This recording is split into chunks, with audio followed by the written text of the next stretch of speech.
నమస్తే, welcome to magnet TV. నేను మీ కృష్ణవేణి. చిలుకూరి బాలాజీ అర్చకులు రంగరాజన్ గారిపైన వీరరాఘవరెడ్డి రామరాజ్యం పేరుతో వెళ్లి దాడి చేసిన ఘటన మనందరికీ తెలిసింది. ఈ అంశం గురించి మాట్లాడడానికి ఈ రోజు మనతో పాటు ప్రముఖ అనలిస్ట్ కృష్ణకుమార్ గారు, ఆధ్యాత్మికవేత్త ముల్లపూడి సత్యనారాయణ గారు ఉన్నారు. ఆలస్యం చేయకుండా వారితో మాట్లాడదాం. నమస్కారం అమ్మ. నమస్కారం సార్. అమ్మ, మీరు చెప్పండి. మీరు రాజ్యాంగాన్ని, చట్టాలని బలంగా నమ్మే వ్యక్తి, సమాజంలో అజ్ఞానం తొలగిపోవాలని కోరుకునే వ్యక్తి. మీరు ఈ అంశాన్ని అంతా మీరు ఎట్లా చూస్తారు? నేనైతే మొదటిగా ఖండిస్తున్నానండి. అలా ఒక వ్యక్తి పైన రంగరాజన్ గారు కావచ్చు, లేదు అంటే రోడ్డు పక్కన ఉన్న భిక్షగాడు కావచ్చు, లేదు ఎవరినైనా సరే ఆ విధంగా కార్నర్ చేసి కూర్చోబెట్టి, నువ్వు ఒక అథారిటీతో నువ్వేమో కుర్చీలో కూర్చొని ఆ మనిషిని కింద కూర్చోబెట్టి ఒక మనిషిని, అది రంగరాజన్, నేను ఇందాకే అన్నాను రంగరాజన్ గారా ఏ హోదా లేని వ్యక్తి వేరే విషయం, మనిషిగా నువ్వెంతో ఆయన కూడా అంతే. ఇంకా గట్టిగా మాట్లాడితే ఇప్పుడు అసలు విషయానికి వస్తే, అసలు నువ్వు రామరాజ్యం అనేది ఒకటి స్థాపించావు, బాగుంది. నువ్వు రామరాజ్య స్థాపన చేస్తాను అనే ఒక ఉద్దేశంతో నువ్వు ప్రచారం చేయదలుచుకున్నప్పుడు నువ్వు ఇలా దాడులకు దిగితే నీ మీద ఎవరికి గౌరవం ఉంటుంది? అసలు ఎవరైనా సరే ఇవాళ ఇంట్లో పిల్లలే మాటేనట్లు గట్టిగా ఇది చేస్తే, మన దేశంలో లేదు కానీ వేరే దేశాల్లో 100 కాల్ చేస్తారు. మేము కాల్ చేయమా అని వాళ్ళు అక్కడ బెదిరిస్తారు. అంటే ఏంటి, బాగా మానవ విలువలు, మానవ హక్కులు పెరుగుతున్న కొద్దీ మనిషికి స్వేచ్ఛ, స్వాతంత్రం పెరుగుతుంది. నువ్వు కన్నంత మాత్రాన నా పైన దాడి చేసే హక్కు నీకు లేదు, కన్నంత మాత్రాన నాకు బలవంతంగా బుద్ధి జ్ఞానం నేర్పించే హక్కు లేదు. ఇలా రకరకాలు. దానివల్ల ఆ చిన్నపిల్లలు ఫోన్ చేసే దానివల్ల నష్టాలు కూడా ఉన్నాయి, అది వేరే విషయం.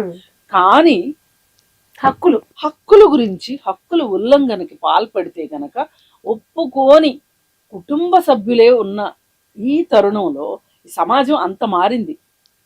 ఇదివరకు ఒక ఊర్లో ఒక పెద్ద మనిషి చెట్టు కింద కూర్చొని పంచాయతీ చెప్తే నడిచేది, వాళ్ళు నడుస్తుందా? ఒక పేపర్ మీద భార్యాభర్త విడిపోయారు, వీళ్ళిద్దరు విడిపోయారు, ఇంత తప్పు కట్టారు, ఇంత ఆస్తి పంచిచ్చారు, వీళ్ళిద్దరికి ఈ రోజు నుంచి భార్యాభర్తలు కాదు అంటే ఓకే, కాదు అంతే. ఆయన పెళ్లి చేసుకోవచ్చు, ఈమెకు చేతనైతే ఈమె పెళ్లి చేసుకోవచ్చు, వాళ్ళు చేయమనండి. అంటే రోజు రోజుకి మన సమాజం ఎలా అభివృద్ధి చెందుతుంది అంటే, మన రాజ్యాంగం ప్రకారం, చట్టం ప్రకారం వ్యక్తులు నడుచుకునే విధంగా సమాజం తయారైంది. కొన్నిసార్లు చట్ట ఉల్లంఘనలకు పాల్పడే వాళ్ళు ఉన్నారు, వాళ్ళు ఘర్షించే వాళ్ళు ఉన్నారు. కానీ ఆ ఘర్షణకి కూడా ఒక హక్కు గనక ఒక కారణం అయితే గనక, ఆ ఘర్షణకి సంఘర్షణకి దాన్ని ఒప్పుకుంటది సమాజం. ఇప్పుడు పెట్రోల్ ధరలు పెరుగుతున్నాయండి, వెళ్ళి రోడ్డు మీద కూర్చుంటే లాఠీ చార్జ్ చేస్తారా, ఏం చేస్తారా, అది వేరే విషయం, అది తర్వాత విషయం. నాకు అడిగే హక్కు ఉంది. కానీ నేను ఒక మతాన్ని నమ్ముతున్నాను, ఆ మతంలో విశ్వాసాలు ఇలా ఉన్నాయి కాబట్టి ఆ విశ్వాసాలని అందరూ ఒప్పుకోవాలి, అందరూ నమ్మాలి, అందరూ ఆచరించాలి అని నేను నడి రోడ్డు మీద కూర్చొని ధర్నా చేశాను అనుకోండి, ఏమంటారు? నన్ను పిచ్చి అంటారు, మూఢత్వం అంటారు. ఇంకా పోతే వీడు అసలు ఈ లోకంలో లేడు, ఎక్కడోకో వెళ్ళిపోయాడు, అంతే, అవును, ఈ సమాజంలో లేడు, ఇంకా చాలా పేర్లు పెడతారు. సరే, అవన్నీ ఎవరికి నచ్చింది వాళ్ళని పెట్టుకోమంటా నేనైతే. కానీ అది కరెక్ట్ కాదు.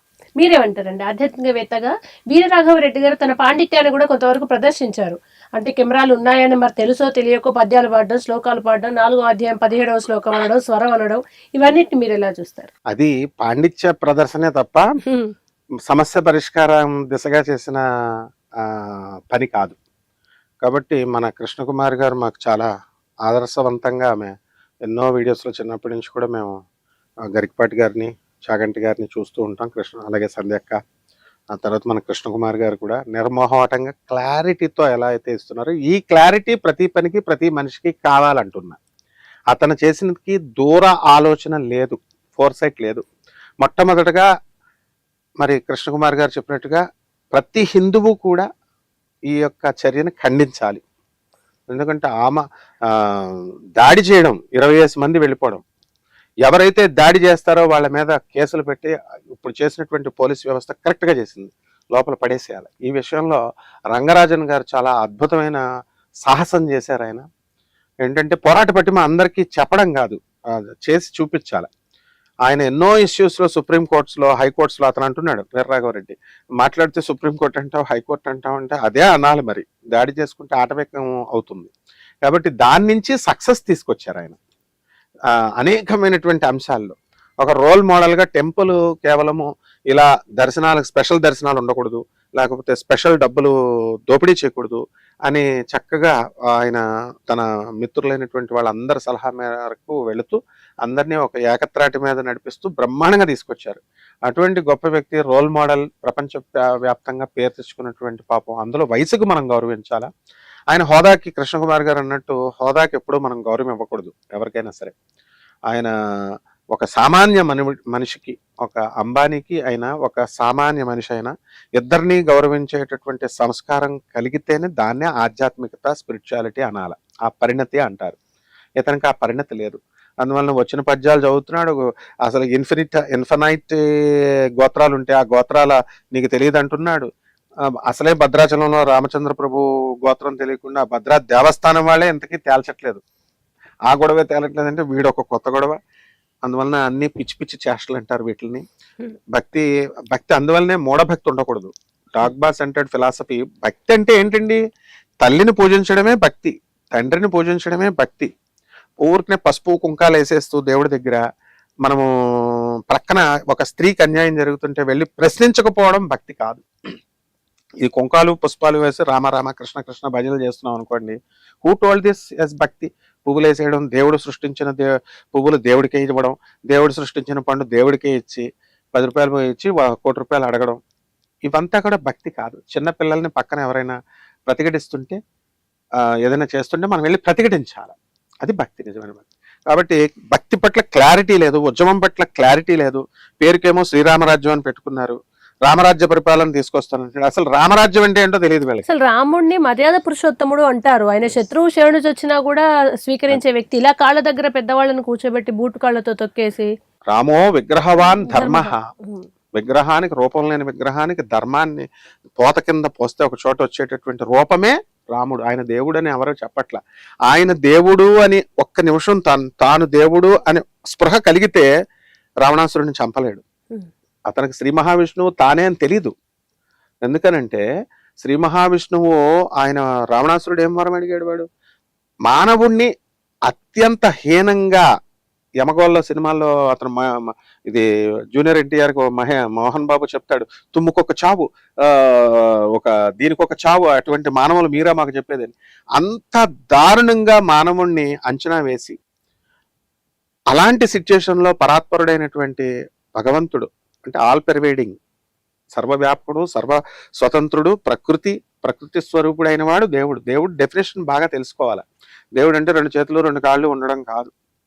ఆపరేటర్, మనల్ని ఈ యొక్క సోలార్ సిస్టమ్ని క్రమేపీ ఒక టైం, ఒక సిస్టమేటిక్గా నడిపించడము, మనందరం ఒక పద్ధతిలో నడుచుకోవడం, ఇదే దేవుడు అంటే. తల్లే దేవుడు, తండ్రే దేవుడు, గురువు పాఠాలు చెప్పిన గురువే దేవుడు. ఇది లేకుండా ఈ విద్యా విధానం అతనికి రాలేదు. కాబట్టి నేను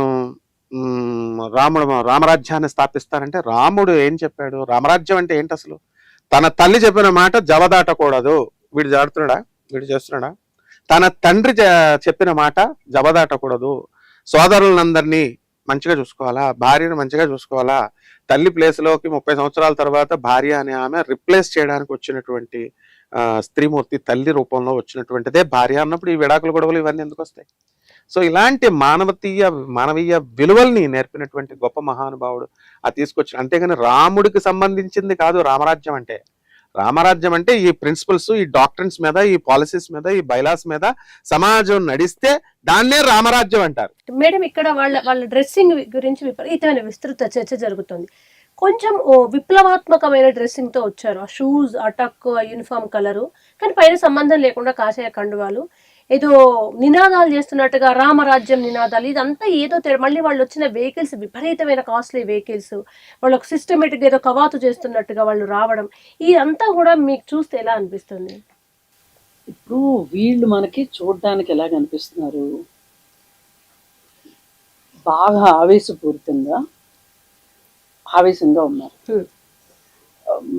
అలాగే తర్కం లేకుండా ఉన్నారు.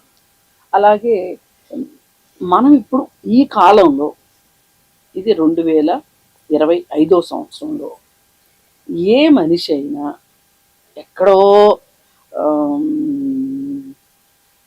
సౌత్ ఆఫ్రికాలో మారుమూల ఎక్కడన్నా రాజ్యాంగం కూడా లేని దేశంలో ప్రవర్తించినట్లు ఈ దేశంలో ప్రవర్తించట్లేదు. వాళ్ళు లాగా ఈ దేశంలో ఇప్పుడు మనం ఉన్న పరిస్థితి లాగా ప్రవర్తించట్లేదు.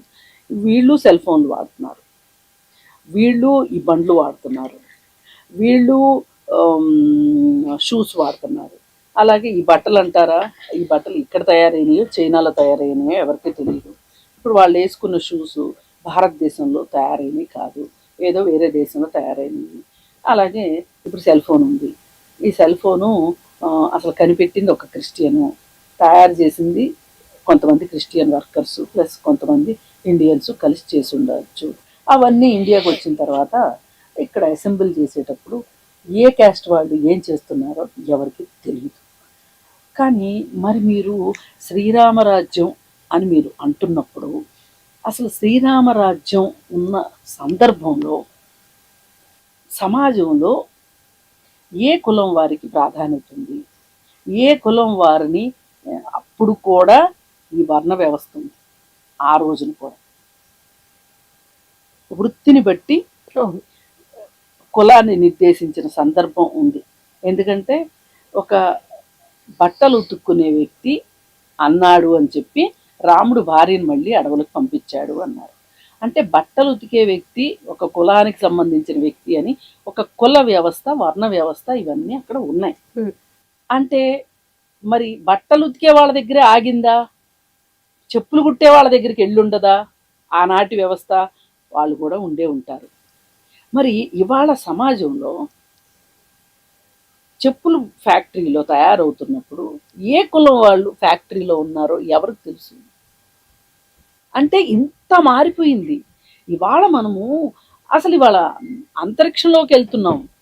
అసలు ఇప్పుడు చంద్రుడి పైన ట్రాఫిక్ జామ్ అవుతుందంట. చంద్రుడి పైన చాలా ఏమంటారు, ఇప్పుడు ఇక్కడ చెత్తా చెదారం పేరుకుపోయినట్టు అక్కడ కూడా చెత్తా చెదారం పేరుకుపోయిందంట.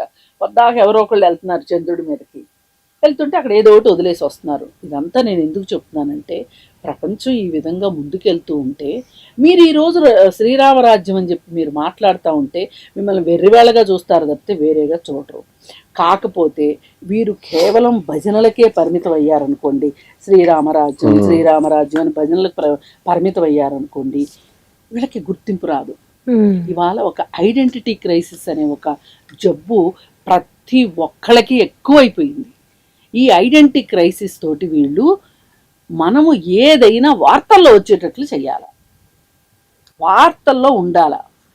ఈ వార్తల్లో ఉండాలి అనుకునే ఒక మానసికమైన జబ్బుకి, ఒక నార్సిస్టిక్ మెంటాలిటీకి ఇతను ప్రతినిధి ఈ వీరరాఘవ. వార్తల్లో జైల్లో ఉన్నాడు ఇప్పుడు. అన్నీ అవుతాయి. అప్పుడే ఏమైంది, సరే ఇలా ఉంది కదా. కానీ ఈ పిచ్చి మోకున్నారు చూసారా, ఈ పిచ్చి మోకని రిమోట్ ఎక్కడో ఉంది, ఆ రిమోట్ మనకు తెలీదు. 5,000 సైన్యం, మనిషికి 20,000 రూపాయలు జీతం ఇస్తున్నారు అంటే 5,000 మందిని ప్రైవేట్ సైన్యం అంటే ఒక సమాంతర వ్యవస్థ. మన దేశ రాజ్యాంగం ప్రకారం ప్రభుత్వం సుప్రీం, రాజ్యాంగం సుప్రీం, మీ తర్వాత ఎవరైనా. మరి అలాంటప్పుడు ఒక సమాంతర వ్యవస్థను నడిపించాలని వాళ్ళు అనుకోవటము, నడిపించటము, ఇవన్నీ కేంద్ర ప్రభుత్వానికి కానీ రాష్ట్ర ప్రభుత్వానికి కానీ తెలియకుండా నడుస్తున్నాయా? ఇప్పుడు ఈ చీమ చిటుక్కుమన్నా తెలుసుకోగలిగే శాస్త్ర సాంకేతికత మా సొంతం అని అమిత్ షా చెప్తున్నారు. అలాగే అడవుల్లో ఉన్న నక్సలైట్లను ఏరేయటానికి ఆయన టెక్నాలజీ మొత్తాన్ని వాడుతున్నారు. ఇప్పుడు వీళ్ళని ఏమనాలి చెప్పండి? మరి వీళ్ళు ఇలాంటి ఇది ఒక్క రోజులో ఏర్పాటైన ఖచ్చితంగా కాదు, ఒక్క రోజులో కాదు, ఖచ్చితంగా ఎన్నో రోజుల నుంచి ఏదో జరుగుతా ఉంది. ఈ జరుగుతా ఉన్న దాన్ని కనిపెట్టలేకపోవటం అనేది భక్తిని టచ్ చేయడం ఇవాళ భయం. అలాగే ఇవాళ ప్రస్తుతం సమాజంలో సనాతన ధర్మము అని మాట్లాడడం చాలా ఫ్యాషన్ అయిపోయింది. అసలు సనాతన ధర్మం అంటే ఏంటి అంటే ఆఖరికి ఒక ట్రాన్స్జెండరు అఘోరీ వేషం వేసి ఆమె కూడా సనాతన ధర్మం అంటది. ఇప్పుడు ఈ శ్రీరామరాజ్యం అని చెప్పి ఈయన సనాతన ధర్మం అంటాడు. ఇంకెవరో ఒక పెద్ద మఠాధిపతి పీఠాధిపతి వచ్చి ఆయన సనాతన ధర్మం అంటాడు. ఏంటి అసలు ఈ సనాతన ధర్మం అంటే? అసలు నన్ను అడిగితే ఈ దాడి ప్రజాస్వామ్యం కాదు, రాజ్యాంగబద్ధం అంతకంటే కాదు. వీళ్ళ వెనక ఏదో ఒక రిమోట్, ఒక శక్తి నడిపిస్తుంది వీళ్ళని. ఓకే, ఇదంతా క్లియర్, అందరికి ఇది అర్థమైపోయింది. నేను ఇంకొకటి చెప్పదలుచుకునేది ఏంటంటే, అసలు మన భారతదేశం ఆర్యులు వచ్చిన తర్వాతనే మనం ద్రవిడులు, ఈ దేశం ద్రవిడ దేశం. బాగా వెనక్కి వెళ్తే ఈ ద్రవిడ దేశం మీదకి ఆర్యులు అనేవాళ్ళు వచ్చి ఆ చివరి నుంచి హిమాలయాల దగ్గర నుంచి తరుముకుంటూ వచ్చి వాళ్ళు ఇక్కడికి వచ్చి ఇక్కడ దాకా వచ్చి రాముడు అనే ఒక శక్తితోటి, ఆ పేరుతోటి ద్రవిడులు మొత్తానికి నెట్టేశారు. మన నాయకుడు, మన దేవుడు అనేవాడే ఉంటే గనక మన ద్రవిడలకు సంబంధించిన దేవుడు రావణాసురుడు. ఈ రోజుకి చూడండి మీరు, నార్త్లోనేమో రావణ దహనం చేస్తారు, సౌత్లో ఏం చేస్తారు, మద్రాసులో ఏం చేస్తారు. ఇంకా ఈ రోజుకి ద్రావిడ మూలాలు మద్రాసులో మిగిలి ఉన్నాయి, శ్రీలంకకి దగ్గరగా ఉన్నాయి. మనం నమ్మినా నమ్మకపోయినా, ఇష్టం ఉన్నా ఇష్టం లేకపోయినా మన రంగు నలుపు. మనము నలుపుని గౌరవించుకోవాలి. మన దేవుడు అంటూ ఉంటే గనక, మనకు ఒక నాయకుడు అని ఉంటే గనక మనకి రావణాసురుడు నాయకుడు, శ్రీరాముడు కాదు. ఈ మాట చెప్తే ఎట్లా అవుతుంది? నిజంగా కూడా ఒక స్త్రీని వద్దంటే తీసుకొచ్చి సరే ఏం చేయకుండా చెరబట్టడం తప్ప అలాంటి వ్యక్తిని దేవుడు యాక్సెప్ట్ చేయలేదు కదా. ఇప్పుడు ఇక్కడ ఒక స్టోరీ రాసుకున్నారు. ఎవరు రాసుకున్నారు? ఒక సింహం రాసుకుంటే సింహం కథానాయకుడిగా సింహం రాసుకుంటే, ఒక కుందేలు రాసుకుంటే కుందేలు రాసుకుంటే, నాకు 2 చెవులున్నాయి, మంచి జుట్టు, తెల్లటి జుట్టు ఉంది, చాలా అందంగా ఉంటాను, బుజ్జిగా ఉంటాను, నేను మహారాణిని, అడవికి అని రాసుకుంటాను. నక్కను అడిగితే నక్క రాసుకుంటే. అలా ఇవాళ ఈ దేశం ద్రవిడ దేశము అనటానికి చాలా ఆనవాళ్ళు ఉన్నాయి. కానీ వాటన్నిటిని కప్పి పెట్టేసి సమాధి చేసేసి మాట్లాడుతున్నారు. ఇప్పుడు నేను ఈ మాట చెప్పాను అనుకోండి, నేను ప్రచారం చేసుకునే హక్కు ఉంది నాకు. కానీ ఈ రామరాజ్యం రావాలి అనుకునే వాళ్ళం ఇంటి మీదకి దాడి చేసే హక్కు నాకు. వాద సంవాదము అనేది మన దేశంలో ఉంది. ఈ వాద సంవాదాన్ని ఎందుకు తీసుకోలేకపోతున్నారు ఇప్పుడు యూత్? వీళ్ళకి ఈ క్షణం తేలాలి ఏదైనా సరే.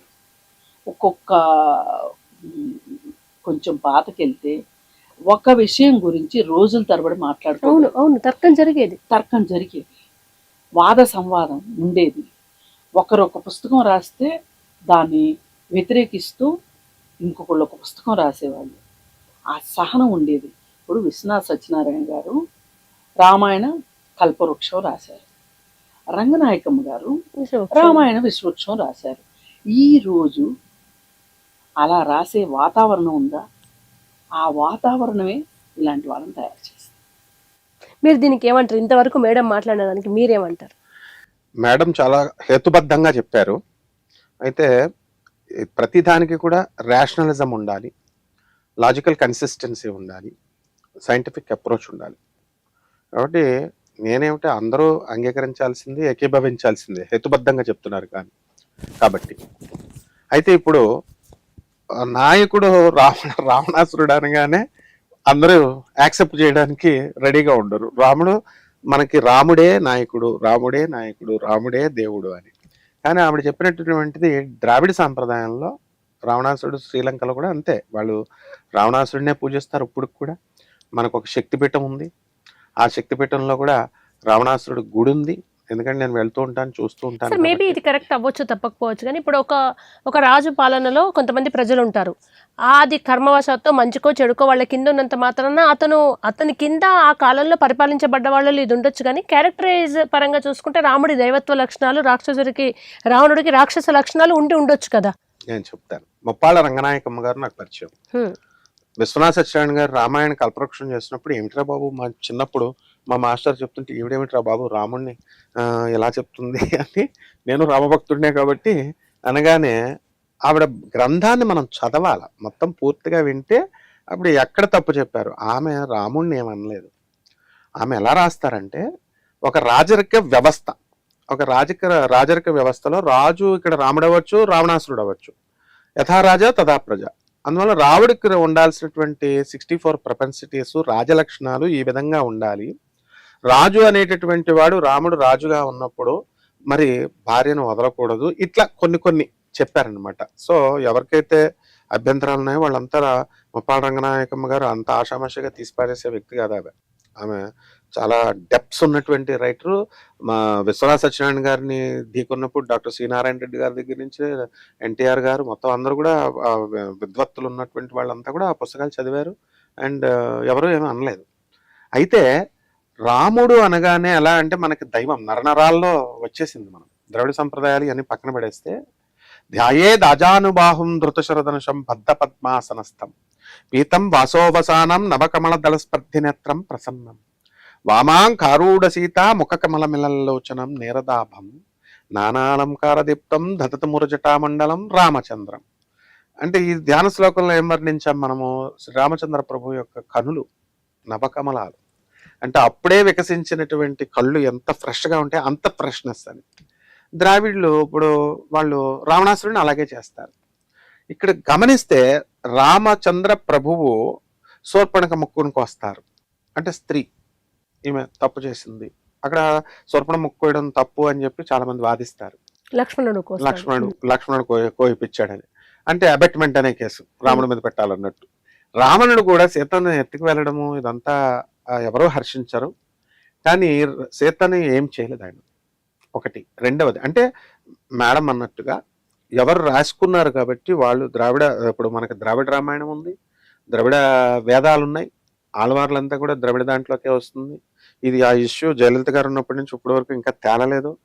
అండ్ స్టూడెంట్స్ కూడా తమిళ్ మీడియం కంపల్సరీ చేస్తే నో అని అన్నప్పుడు ప్రజలంతా ఇది అడిగినప్పుడు తమిళ మీడియం కాదని తెలుగు మీడియం ఆప్షన్ ఇచ్చారు. కాబట్టి నరనరాలలో రాముడు అనే మనకు ఒక భక్తి మమేకమైపోయింది. కాబట్టి ఎట్టి పరిస్థితుల్లో ఈ తత్వాన్ని వేరే రకంగా అర్థం చేసుకోవడానికి ఎవరు ఇష్టపడరు. కాబట్టి మనం కూడా చెప్పడం భావ్యం కాదు. శ్రీరామచంద్రుడు మామూలుగా ఆయన ఏంటి, శ్రీరామ రామ రఘునందన రామ రామ శ్రీరామ రామ భరతాగ్రజ రామ రామ శ్రీరామ రామ రణకర్కశ రామ రామ శ్రీరామ రామ శరణం భవ రామ రామ. రామచంద్రుడు ఎంత ఇదంటే కుసుమ కోరక అన్నారు. పువ్వు అంతా అప్పుడే వికసించిన పువ్వు ఎంత సున్నితంగా ఉంటుందో అంత ఫ్రెష్గా ఉంటాడు ఆయన మనస్సు భక్తుల్ని కరుణించేటప్పుడు. అలాగే వేసేసేటప్పుడు రణకర్కశ రామ రామ వేసుకుంటూ పోతాడు. అటువంటి మీరు ఇందాక అన్నట్టుగా రావణ బ్రహ్మను కూడా శత్రువు వచ్చి తనని శరణ వేడితే నేను తప్పుని క్షమించి వదిలేస్తాను అన్నాడు. అది మన కృష్ణకుమారి గారు అన్నట్టుగా ఒక చేప ఒక నక్క కథ రాసుకున్నప్పుడు అట్లాగా, పులి కథ రాసుకున్నప్పుడు అలాగా పులిలాగా రాస్తారన్నారు కదా, అది కరెక్ట్. అది ఎలా అంటే మానవుడు సూపర్ పవర్ని అర్థం చేసుకోలేము. It is beyond our imagination. మన మనసుకి, అందుకే దేవుడిని ఊహాతీతుడు అన్నారు. దేవుడు అంటే ఇలా ఫోటోలో ఉండి వీళ్ళు చేసినట్టు ఎవ్వరూ చూడలేదు. దేవుడిని ఇంతవరకు ఎవరు చూడలేదు, ఎక్స్పీరియన్స్ చేస్తారు అంతే. దాన్ని బట్టే ఋషులు దివ్య దృష్టితో వాళ్ళు ఊహించుకొని అందుకే దాన్ని ధ్యాన శ్లోకం అన్నారు. ఆ ధ్యాన శ్లోకాన్ని బట్టి ఓహో ఇలా ఉండేవారు ఇలాగా అని. మానవత్వమే దైవం. అందువలన that is what Swami Vivekananda told, service to humanity is real service to God అన్నాడు. రామకృష్ణ పరమహంస మహాకాళిని దర్శనం అయిందంటే నేను కూడా అలాగే తయారయ్యాను. ఎలాగమ్మో ఆయనకి అయినప్పుడు మనం కూడా అవ్వచ్చు కదా అని నేను అమ్మవారు పూజలు చేసేవాడు. మరి నాకు ఎందుకు అవ్వాలా? ఇప్పుడు మనం యూట్యూబ్లో చూస్తుంటే ప్రతి వాళ్ళు నేను దేవుడితో మాట్లాడుతున్నా, నాకు దేవుడి దర్శనం అయిపోయింది, దేవుడు వచ్చి నన్ను నిద్ర లేపుతున్నాడు ఇట్లా చెప్తుంటే ఇంకా దేవుడి మీద ఉన్న కాన్సెప్టే పోతుంది. కాబట్టి కానీ ఇప్పుడు ఈ అంశాలు ఇది మనం అనేక అంశాలతో ముడిపడి ఉన్నది, అది నిజంగా ఒప్పుకోవాల్సిందే. బట్ ఈ రామరాజ్య స్థాపన అనేది రావణుడి తమ్ముడు విభీషణుడు వస్తే కూడా తీసుకొచ్చిన వ్యక్తి. అహింస అంటే చాలా పెద్ద తప్పు చేస్తే తప్ప ఎవరిని ఒక మాట అన్నని రాముడి పేరు చెప్పుకొని ఇంత హింస చేయడం ఇది హర్షించేది కాదు. ఈ మొత్తం అంశము ప్రమాదకరంగా అయితే మారింది ఖచ్చితంగా. ఎందుకంటే ఇప్పుడు మైట్ ఈజ్ రైట్ అనేది ఆదిమ కాలంలో ఉన్న విషయం. బలం ఉన్నోడిదే రాజ్యం. ఇవాళ చెప్పండి, బలం ఉన్నోడిదే రాజ్యం కాదు కదా. మరి నువ్వెట్లా వచ్చి ఆ వ్యక్తి ఆయనకు సంబంధించి వ్యవహారాలు, రంగరాజన్ గారు ఏదైనా తప్పు చేసి ఉంటే, తప్పు చెయ్యని మనిషి ఉండడు అంటే, తప్పు చేయని మనిషి ఎవడన్నా ఉన్నాడంటే ఆడు ఏమీ చేయలేదని అర్థం. సింపుల్గా ఎన్ని ఎక్కువ అటెంప్ట్స్ లో రాంగ్ అటెంప్ట్ చేస్తే వాళ్ళంతా ప్రయత్నించినట్టు. ఇప్పుడు ఎడిసన్ గారు బల్బు కనుక్కున్నారు. కొంతమంది అంటారు 99 సార్లు విఫలం అయ్యాడు అంటారు. కానీ నాలాంటి ఆశావాదులు ఏమంటారంటే 99 సార్లు ప్రయత్నించాడు అంటారు. ఇప్పుడు మనం తీసుకునే దాన్ని బట్టి ఉంటుంది. అంటే మనం ఎలా తీసుకోదలుచుకున్నాం? ఎడిసన్ మనకు బల్బు కనిపెట్టాడు. నిజంగా ఒక రకంగా మనం రోజు ఎవరికైనా దండం పెట్టుకోవాలంటే అసలు కరెంట్ లేనిదే, బల్బు లేనిదే మనం ఊహించుకోలేం కదా. They are living gods. మన కాలంలో వాళ్ళు ఉన్నారు, ఈ కాలంలో కాకపోయినా కానీ ఒక 100 సంవత్సరాల క్రితం ఉన్నారనేది చూపిస్తుంది. They are living gods. నిజంగా దండమే పెట్టాలి, కృతజ్ఞత చూపించాలి అంటే ఇలాంటి వాళ్ళకి చూపించాలి. ఒక పెన్సిలిన్ కనుక్కున్న వాడికో, లేకపోతే ఇంకొక విమానం కనుక్కున్న వాడికో, చాలా మంది ఉన్నారు ఇట్లా సైన్స్ ద్వారా కనుక్కున్న వాళ్ళు, వాళ్ళకి దండం పెట్టుకోవచ్చు, అది వేరే విషయం. అయితే నేనేమంటా అంటే, మనం ఈరోజు చట్టంతో సంవాదం చేయగలిగిన శక్తి ఉన్నప్పుడు, రంగరాజన్ గారు తప్పులే చేసి ఉంటే కూడా ఒకవేళ చట్టం ద్వారా చూసుకోవాలి. అంతేగాని ఇలా ఇంటి మీదకి వచ్చి అది ఒక ఉన్మాదం. ఇప్పుడు వాళ్ళని చూడగానే మనకు కనిపించింది ఏంటి? ఒక ఉన్మాదంలో ఉన్నవాళ్ళు ఉచితానుచితాలు మర్చిపోతారు, చుట్టూ పరిస్థితులను మర్చిపోతారు, అలాగే జనం ఉన్న కొద్ది రెచ్చిపోతారు. ఇలా రకరకాలుగా నేను చట్టానికి చిక్కుతానా, చట్టానికి చిక్కితే నా పరిస్థితి ఏంటి, నా కుటుంబం పరిస్థితి ఏంటి అంటే దీని అర్థం పరిణామాలని ఊహించకుండా ఏ పరిణామం వచ్చినా నేను సిద్ధము అనుకుంటూ ముందుకు దూకే వాళ్ళు ఉంటారు. చూసారా? డైలాగ్ కొడుతున్నారు, ఇంట్లో చెప్పొచ్చే ముందు నేను రావచ్చు రాకపోవచ్చు, యుద్ధ భూమిలోకి పోతున్నట్టు, దేశ సరిహద్దుల్లో కొట్లాడుతున్నట్టు గర్వంగా చెప్పుకుంటున్నారు. అదంతా ఏంటి అంటే, ఇప్పుడు నా బాధ ఏంటంటే, ఒక రంగరాజన్ గారికి ఈ విధంగా అవమానం జరిగింది అంటే ఇది పోలీసు చూస్తుంది, పోలీసు పట్టించుకుంటుంది, చట్టం తన పని తాను చేసుకుంటా పోతుంది. కానీ ఇది ఇంకొంతమందికి మార్గదర్శకం కాకూడదు. వీళ్ళే 5,000 మంది సైన్యాన్ని వేసుకుని మీద పడడం మొదలు పెడితే, ఇప్పుడు వీళ్ళు 5,000 మందిని నేను సమకూర్చుకున్నాను అంటారు. ఇంకొకళ్ళు ఈ దేశంలో డబ్బులు ఉన్న వాళ్ళకి పదవలేదు, ఇంకొకళ్ళు ఎవరో 10,000 మంది సైన్యంతో వాళ్ళ డబ్బులతోటి వాళ్ళు మొదలెట్టారనుకోండి. ఇప్పుడు మన యూట్యూబ్ స్టార్ట్ అయినట్టు 10,000 మంది, ఇంకొకళ్ళు ఇంకా డబ్బులు ఉన్న వాళ్ళు 20,000 మందితోటి, ఇలా ప్రైవేట్ సైన్యాలతోటి ఉంటే ఏ సైన్యంలోనూ చేరడానికి ఇష్టం లేని వాళ్ళు, ఏ సైన్యాన్ని నిర్మించుకోలేని మీలాంటి నాలాంటి వాళ్ళ పరిస్థితి ఏంటి చెప్పండి? సామాన్య పౌరుడి పరిస్థితి ఏంటి? నియంతృత్వం అయిపోయి వెళ్తుంది. ఈ కల్ట్ మంచిది కాదు. ఇప్పుడు డేరా బాబా ఉన్నాడు, వాడు ఏం చేశాడో ప్రపంచం మొత్తానికి తెలిసింది. జైలుకు పోయాడు, అప్పుడప్పుడు పెరేల మీద వస్తున్నాడు, పెళ్లి కొడుకులాగా బయటకు వస్తున్నాడు, లోపలికి వెళ్తున్నాడు, బయటకు వస్తున్నాడు, లోపలికి వెళ్తున్నాడు. దాని వెనక కొన్ని రాజకీయ కారణాలు ఉన్నాయి. కానీ ఇది చూసిన వాళ్ళు ఎవరైనా సరే, తల్లి చచ్చిపోయింది అంటే చూడటానికి కూడా పెరోలుకి నోచుకోని వ్యక్తులు జైల్లో ఉండగా ఈ మనిషి ఇలా ప్రతిసారి పెరోల్ తీసుకొని వెళ్తున్నాడు అన్నప్పుడు ఈ కంపారిజన్ వచ్చింది సమాజంలో అంటే అదే గొడవలకు కారణం, సంఘర్షణలకు కారణం అవుతుంది. ఇప్పుడు నేను చట్టం ముందు అందరూ సమానని చెప్తున్నారు, ప్రతిరోజు చెప్తున్నారు, కానీ నేను చట్టం ముందు సమానుణ్ణి కాను అనే ఫీలింగ్ వస్తే అవి మానవ సంఘర్షణలే ఎప్పుడైనా సరే ఉద్యమాలకు పునాది. ఇప్పుడు మన ఎమర్జెన్సీ ఉంది, ఎమర్జెన్సీ తర్వాత ఎమర్జెన్సీ సందర్భంలో ఎంతోమంది జైలుకి వెళ్ళారు. ఆ తర్వాత ఒక 10 సంవత్సరాల పాటు ఎమర్జెన్సీ అని భయపడ్డారు. ఎంతోమంది ధైర్యం గల నాయకులు కూడా పుట్టుకొచ్చారు ఆ సందర్భంలో. అది ఒక అంతర్యుద్ధం నన్ను అడిగితే. ఇవాళ మనం అంతర్యుద్ధాన్ని చేసుకునే పరిస్థితిలో ఉన్నామా? ఆలోచించండి. ఇవాళ సమాజంలో మనుషులకి అందరికీ తిండి లేక చచ్చిపోతున్నారు. ఇవాళ అమెరికాలో గందరగోళం ఏర్పడితే అక్కడ ఉద్యోగాలు పోతే ఇక్కడ ఏడ్చే తల్లిదండ్రులు ఉన్నారు. గమనిస్తున్నాం కదా. మన దేశంలోనే ఉద్యోగాలు పోతున్నాయి. ఒకప్పుడు ఒక గవర్నమెంట్ ఉద్యోగి, ఎగ్జాంపుల్ చెప్తా, గవర్నమెంట్ ఉద్యోగం వచ్చింది అంటే ఇక వాడి జీవితానికి డోకా లేదనుకునేవాళ్ళు. ఎందుకంటే జీతం వస్తుంది, పెన్షన్ వస్తుంది, కుటుంబానికి ఒక భద్రత ఉంటుంది అనుకున్నాను. ఇవాళ ఎవరికైనా గవర్నమెంట్ ఉద్యోగం వస్తుందంటే నో పెన్షన్, డిఏ పెరగకపోయినా అడిగే పని లేదు, జీతం పెంచకపోయినా అడిగే పని లేదు, ఏమీ లేదు. ఆ పరిస్థితి వచ్చింది. ఇది రేపటి నుంచి అసలు ప్రభుత్వ ఉద్యోగాలే లేవు అనే పరిస్థితికి వస్తే రాబోతోంది. ఉద్యోగాలన్నీ పోతున్నాయి. ఆటోమేషన్ వచ్చింది, ఉద్యోగాలన్నీ పోతున్నాయి. ఇప్పుడు మనం యాంత్రీకరణ తెచ్చుకున్నంత సంతోషంగా యాంత్రీకరణని ఎదుర్కోవటానికి సిద్ధంగా మనం సిద్ధపడకుండా యాంత్రీకరణ తెచ్చుకున్నాం. దానిలో భాగమే సెల్ ఫోన్ కూడా. ఈ శాస్త్ర సాంకేతికత వచ్చింది, 100 కోట్ల మందికి 100 కోట్ల ఫోన్లు ఉన్నాయని మనం బాగా జబ్బలు జరుచుకున్నాం. కానీ 100 కోట్ల ఫోన్లు వచ్చినందువల్ల ఉత్పాదకత ఎంత పెరిగింది? నిజంగా చాలా టైం సేవ్ అవుతుంది ఫోన్ వల్ల. కానీ మరి ఆ మాదిరి ఉత్పాదకత రావాలి కదా. అందుకని మనం ఆలోచించవలసింది ఏంటి అంటే, ఇవాళ ఇలాంటి సమస్యల మీద పోరాడడానికే శక్తియుక్తులు లేక సస్తున్నాం. ఈలోపు ఈ ప్రైవేట్ సైన్యాలు వచ్చి మీద పడితే, ఇప్పుడు ఒకసారంటూ సైన్యంగా ఒక శిక్షణ పొంది వచ్చారు అంటే వాళ్ళు దాన్ని దుర్వినియోగం చేయరని గ్యారంటీ.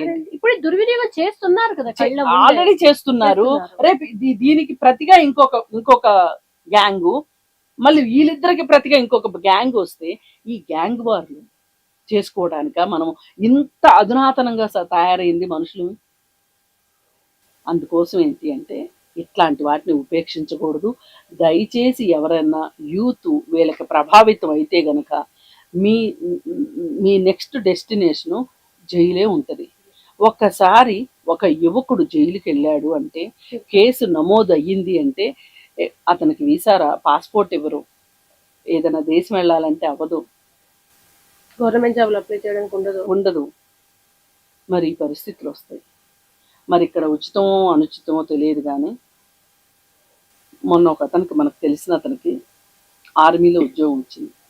కానీ ఈ ఆర్మీలో ఉద్యోగం రావడానికి బిఫోర్ ఏం జరిగింది అంటే, అగ్నిపథ్ స్కీమ్ తీసుకొచ్చాము అని చెప్పి అనేసరికి ఈ కోచింగ్ సెంటర్ల వాళ్ళు పిలిపించారు. ఈ అగ్నిపథ్ స్కీమ్ వస్తే వాళ్ళకు ఉపాధి పోతుంది. కోచింగ్ సెంటర్ల వాళ్ళకి, కోచింగ్ సెంటర్ల వాళ్ళు మీరు రైల్వే స్టేషన్కి వచ్చేసేయండి, మనం రైళ్లను స్తంభింపజేద్దాము, రైల్వే స్టేషన్ దగ్గరికి రండి, అందరూ రైళ్లలో రావడానికి ఈజీగా ఉంటుంది కాబట్టి రైల్వే స్టేషన్ దగ్గరికి రండి, అక్కడి నుంచి మనం ఇంకొక చోటకి వెళ్ళి మాట్లాడుకుందాము అని చెప్పి వాళ్ళు మోసం చేశారు. మోసం చేస్తే ఈ పిల్లలందరూ రైల్వే స్టేషన్కి వెళ్ళిన తర్వాత కొంతమందితోటి రాళ్ళు వేయించారు వాళ్ళు. కొంతమంది ఇప్పుడు ఒకరేసారంటే 10 మంది వేస్తారు, దాన్ని చూసి ఆపటానికి కుదరదు కానీ వేస్తారు. ఈ గొడవల్లో ఉన్న ఒక అతనికి ఉద్యోగం వచ్చింది, ట్రైనింగ్ అయిపోయిన తర్వాత ఆ రోజు నీ మీద ఆ కేసు నమోదైంది కాబట్టి ఇప్పుడు అతనికి జాబ్ ఇచ్చిన తర్వాత నెలకు 60,000 రూపాయల శాలరీ తోటి ఆ కేసు క్లియర్ చేసుకొని రమ్మని ఇంటికి పంపించారు. ఇప్పుడు అటువంటి పరిస్థితులు ఈ సైన్యాల్లో చేరే వాళ్ళకి ఎంతగా ఉండాలి? అదే అవుతుంది, అదే జరుగుతుంది. ఈ నెలకి 20,000 జీతం కోసం కక్కుర్తిపడిపోతున్నారు తప్ప భవిష్యత్తు చూసుకోవట్లా. అందుకని మన జీవితం చాలా ముఖ్యం. నిజంగా ఈ దేశం కోసం త్యాగం చేయాలి అంటే రెడీగా ఉండాలి, వివేకానందుడు చెప్పినట్టు. కానీ ఇది దేనికోసం ఈ త్యాగం? ఇక్ష్వాకులు అంటే ఏంటి? ఈ రోజున ఇక్ష్వాకులకి, ఈ కాలమాన పరిస్థితుల్లో ఇక్ష్వాకులకి అంటే వాళ్ళు మనగలుగురా? ఇప్పుడు ఇక్ష్వాకు అంటే నాకేమనిపిస్తుంది అంటే, మా తాతలు నేతులు నాకారు, మా మూతులు వాసన చూడండి అన్నట్టు ఉంటుంది తప్పితే ఏమీ లేదు. అది ఎప్పుడో జమానా సంగతి, జమానా కాదు, ఇంకా ఎప్పటిదో పురాతన కాలం నాటిది. దాన్ని పట్టుకొని మీరు ఏలాడుతూ మీ స్వార్థం కోసం, మీ ఉద్రేకం కోసం మీరు ఇంకొక అమాయకులు వచ్చి మీతో చేరి వాళ్ళ జీవితాలు నాశనం చేసుకునేటట్లు చేస్తున్నారు. కాబట్టి చాలా చాలా త్వరగా తీసుకోవాల్సిన నిర్ణయం ఏంటంటే, ఈ రెండు రాష్ట్రాలు కలిపి వాళ్ళు ఎక్కడున్నా సరే ఈ రామరాజ్య సభ్యులు ఎవరైతే ఉన్నారో వాళ్ళందరినీ తీసుకొచ్చి కౌన్సిలింగ్ చేయాల్సిన అవసరం ఉందో. లేకపోతే ఇప్పుడు వీళ్ళని ఏమీ చెయ్యకపోతే ఇంకొంతమంది ఇలా తయారయ్యే అవకాశం ఉంది. సార్, ఫైనల్ గా మీరు పేరెంట్స్ కి, మీరు ఒక ప్రొఫెసర్ ఆ ఫీల్డ్ లో ఉన్నారు, యూత్ కి, పేరెంట్స్ కి మీరు ఈ సందర్భంగా ఇచ్చే మెసేజ్? కృష్ణకుమార్ గారు చెప్పినట్టుగా యూత్ కి అవేర్నెస్ తీసుకురావాలి ముందు. ఇప్పుడు వాళ్ళు 20,000 జీతం కోసం వాళ్ళు వెళితే డెఫినెట్ గా, ఇంకా మీరు గవర్నమెంట్ జాబులు అంటున్నారు, గవర్నమెంట్ జాబులు కాదు, చిన్న ప్రైవేట్ జాబ్ కూడా ఎంక్వైరీ ఉంటుంది. సో అతనికి సాఫ్ట్వేర్ ఉద్యోగం వచ్చే సమస్య ఉండదు, ఏ జాబు రాదు, సమాజంలో గౌరవం పోతుంది జైలుకి వెళ్ళాడు అని అంటే. ఆ జైలుకి లోనకి వెళ్ళిన తర్వాత అతను ఒక పర్వర్టెడ్ జీనియస్ గా మారిపోతాడు. ఇప్పుడు ఇతనికి అలాంటి 2015లో వీరరాఘవరెడ్డి మీద కేసు ఉందని చెప్తున్నారు. అక్కడికి ఒక్కసారి జైలుకి వెళ్తే ఎలా ఉంటుందంటే మెంటాలిటీ, అయితే బాగుపడతాడు లేకపోతే పడిపోతాడు పూర్తిగా, ఇంతే కదా జైలు అన్నట్టు అయిపోతుంది. సో జైలు అనేటటువంటి దానికి కరెక్షనల్ అడ్మినిస్ట్రేషన్ అంటాం. మా గురువుగారు అయినటువంటి మన రాజీవ్ త్రివేది గారు, మేము చిన్నతనం రాజమండ్రిలో ఉన్నప్పుడు హీ వాజ్ ద ఫస్ట్ ఏసీపీగా పోస్టింగ్ అయ్యారు. అప్పటి నుంచి నా ప్రయాణం ఆయనతో, ఇప్పుడు అడిషనల్ డీజీపీ అయ్యేంత వరకు కూడా. అలాగే కరెక్షనల్ సెంటెన్స్, ఈ జైల్ డిపార్ట్మెంట్ అంతటికీ కూడా మనకి ఆ చెంచల్గూడ జైలు పక్కనే అనమాట, ఆ సైదాబాద్ వెళ్ళే దారిలో. సో అక్కడ ఉన్నప్పుడు నేను అబ్జర్వ్ చేసేవాడిని, ఈ యొక్క చిన్న పిల్లలు, పెద్దవాళ్ళు ఏమిటి వీళ్ళ మానసిక ప్రవృత్తి అంటే, కృష్ణకుమార్ లాంటి సామాజిక కర్తల్ని తీసుకువెళ్ళాలి, గవర్నమెంట్ ముందు తీసుకెళ్ళాలి. ఇప్పుడు రాత్రికి రాత్రే, రేపొద్దున్న ఎగ్జామ్ అనుకోండి, రాత్రికి రాత్రే మనం క్వశ్చన్స్ చదివితే ఎట్లా? అన్ని సబ్జెక్ట్స్ గుర్తుండాలి కదా. ఆల్ ఇన్ వన్ గైడ్ కొనుక్కొని రాత్రికి రాత్రి వెళ్ళి మనం బట్టి కూడా రాస్తే కుదరదు. ప్రతిరోజు నుంచి ఫస్ట్ డే నుంచి సంవత్సరం అంతా ఎలా చదువుతున్నామో ఆ విధంగా ముందు నుంచి వీళ్ళకి క్రమశిక్షణ రావాలి. పేరెంట్స్ ఏం చేయలేరు అన్నట్టుగా. ఎందువల్లంటే పేరెంట్స్ గారాలు చేయడం, స్కూల్ 8 గంటల 20 నిమిషాల కంటే వీళ్ళు గబగబా 8:20 అంటే ఆ గేట్ దగ్గర వదిలేస్తారు తీసుకెళ్లి పార్కింగ్ కారుల్లో పంపించేటప్పుడు వీడికి జ్ఞానం ఎలా వస్తుంది? అక్కినేని నాగార్జున గారిని, అక్కినేని నాగేశ్వరరావు గారు స్కూల్ బస్సుల్లో పంపించేవారు హైదరాబాద్ పబ్లిక్ స్కూల్లో. అప్పుడు వాళ్ళ ఫ్రెండ్స్ అంతా కూడా, నువ్వు మీ తండ్రి పిసనారాడు మీ బస్సులో పంపిస్తున్నారంటే నాగేశ్వరరావు గారు ఒకటే చెప్పేవారంట, ఇప్పుడు నువ్వు బస్సులో వెళ్తే సుఖపడతావు, కారులో వెళ్తే ఇది అవుతావు. అందువల్ల పెద్దలది మనం నేర్చుకోవాలి. కాబట్టి ఇప్పుడు కృష్ణకుమార్ గారు లాంటి వాళ్ళని ఈ ప్రభుత్వమే తీసుకొని వాళ్ళు ఏం చేయాలా, పోలీస్ డిపార్ట్మెంట్ ఇటువంటి వాళ్ళకి కౌన్సిలింగ్, అట్లీస్ట్ ఇప్పుడు వచ్చింది కదా ఇన్సిడెంట్, ఎప్పుడో చేద్దామని ఎందుకు, ఇప్పుడు ఆ రామరాజ్యం వాళ్ళ కార్యకర్తలు ఎవరైతే ఉన్నారో వీర రాఘవరెడ్డి బ్యాచ్కి ఇలాంటి కృష్ణకుమార్ గారు లాంటి వాళ్ళని బోల్డ్ మంది కౌన్సిలింగ్ లాగా పంపించి వాళ్ళకి చక్కగా ఇచ్చేస్తే, వాళ్ళ నుంచి వాళ్ళ క్లచెస్ లో ఉన్నటువంటి వాళ్ళందరూ బయటకు వచ్చేసేయాలి. యూత్ ఎవరైతే ఉన్నారో అది హాల్యూసినేషన్, తర్వాత ఇన్ఫాక్చుయేషన్ అండ్ హిస్టీరియా, ఏవైతే ఊహల్లో ఉంటూ మనం భ్రమల్లో బ్రతకడం, ఆ భ్రమల్లో రామరాజ్యం ఏర్పాటు చేస్తాం మనము, ఇది చేస్తాం స్పిరిచువల్. ఇప్పుడు ఈ ఒక సినిమా కూడా వచ్చింది, ఎంతమంది ఉన్నారు ఇలాంటి పిచ్చిన కొడుకులంతా అంటారు, ఒక రూమ్ లో కూర్చొని ఇచ్చేస్తున్నారు వెంకటేష్ అనుకోకుండా ఒక రోజు, అందులో ఎంతమంది ఉన్నారు ఇలా బాబాయ్ అనుకుంటారు, బయట ఉన్న వాళ్ళు నేను ఇంకా కొంతమంది ఉన్నానంటారు. అట్లా వాళ్ళు ఒక ఉన్మాదమే, అది ఉన్మాద స్థితి. అందువల్ల చదువుకున్నటువంటి ప్రతి డాక్టర్ బాధ్యత ఇది, చదువుకున్న ప్రతి పౌరుడి బాధ్యత, ఇటువంటి సమాజం బాధ్యత. సమాజం అంటే మనమే కాబట్టి కంపల్సరీ వాళ్ళని అతనికి కూడా కౌన్సిలింగ్ ఇవ్వాలి. నిజంగా అతనికి రామరాజ్యం ఏర్పాటు చేయాలనుకుంటే డెమోక్రసీ ఉంది, ఆయన చక్కగా ప్రత్యక్ష రాజకీయాల్లోకి రావచ్చు, సామాజిక మాధ్యమాల్లో మంచి పేరు తెచ్చుకోవచ్చు, మామూలు చిన్నవాళ్ళు కేజ్రీవాల్ ఇప్పుడు అవలేదా? ఎంత చిన్న చిన్న వాళ్ళంతా అవుతున్నారు. సో చదువుకోవాలా, చదివి పేరెంట్స్ కూడా వాళ్ళు బాధపడుతూ ఉంటారు. పేరెంట్స్ కూడా ఏంటంటే ముందు ఈ టాప్ 10 యూనివర్సిటీస్లో మాత్రమే చదవాలా, యుఎస్లో మాత్రమే చదవాలా? ఏంటిది? యుఎస్లో మాత్రమే చదివితేనే మాస్టర్స్ డిగ్రీ చేయాలా? ఇండియాలో ఐఐటీస్లో పోటీ పడాలా, ఐఐఎంలో పోటీ పడాలా? ఇదంతా పోయింది. పేరెంట్స్ మాట పిల్లలు వినే మాట పోయింది. పేరెంట్స్ మాట పిల్లల మాట పేరెంట్స్ వినేది లేదు. వీళ్ళు కూడా ట్రిపుల్ బెడ్రూమ్, 4 బెడ్రూమ్ విల్లా అంటున్నారు. అంటే ఒక్కొక్కడు ఒక్కొక్క రూమ్ లో కూర్చున్నప్పుడు ఇలాంటి వీరరాఘవరెడ్డి గారి సైన్యానికి ఆకర్షితులైపోతారు. కాబట్టి నేను ఒక టీచర్గా నేను ఇచ్చేటటువంటి సలహా ఏంటంటే తల్లిదండ్రులకి, ఇలాంటి వీరరాఘవరెడ్డి గారు లాంటి సైన్యాలు మనకు తెలుసు కాబట్టి ఇప్పుడు ఒకటి బయటకు వచ్చిందేమో ఈ ఇన్సిడెంట్ వల్ల. తెలియకుండా ఇంకెన్ని ఉన్నాయో, ఎన్ని పని చేస్తున్నాయో, అటువంటి వాళ్ళందరికీ కూడా పోలీస్ డిపార్ట్మెంట్ ఎప్పుడు పర్ఫెక్ట్ చేస్తూ ఉంటుంది ట్రైనింగ్. వాళ్ళందరినీ కూడా ఎడ్యుకేట్ చేసి వాళ్ళ క్లచెస్ నుంచి బయటపడేలా తల్లిదండ్రులు కూడా కృష్ణకుమార్ గారు లాంటి వాళ్ళని సంప్రదించి వాళ్ళు చేసుకోవాలమ్మా. Thank you so much sir. Thank you so much madam. Thank you అమ్మా. ఇన్ఫర్మేషన్.